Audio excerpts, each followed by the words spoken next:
আপন অংশের 3/2 5,040 টাকা এবং বিক্রয় করায় ওই দরের সম্পত্তির ওই দরের সমস্ত সম্পত্তি 3/2 মূল্য কত। এখানে এই এতংশ সম্পত্তির মূল্য কত বের করতে বলছে। তাহলে 8/3 স্বত্বাধিকারী আপন অংশের 3/2। তাহলে আমি যদি এখন লিখতে পারি যে 8/3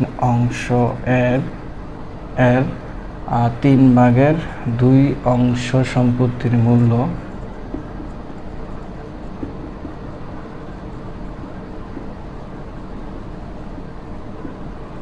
সমান কত 5,040 টাকা।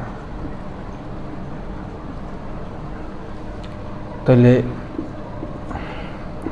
সুতরাং 1 সম্পত্তির মূল্য 5,040।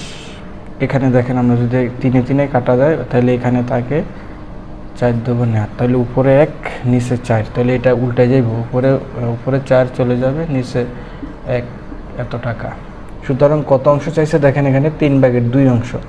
তাহলে 3/2 সম্পত্তির মূল্য এখানে এরকমভাবে আসলে উপরেরটা গুণ হবে, নিচেরটা নিচেই থাকবে।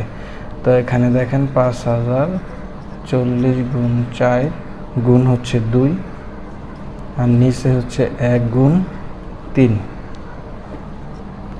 এখন যদি আমি এটা 3 দেওয়া কাটাকাটি যদি করি তো 40 টাকা।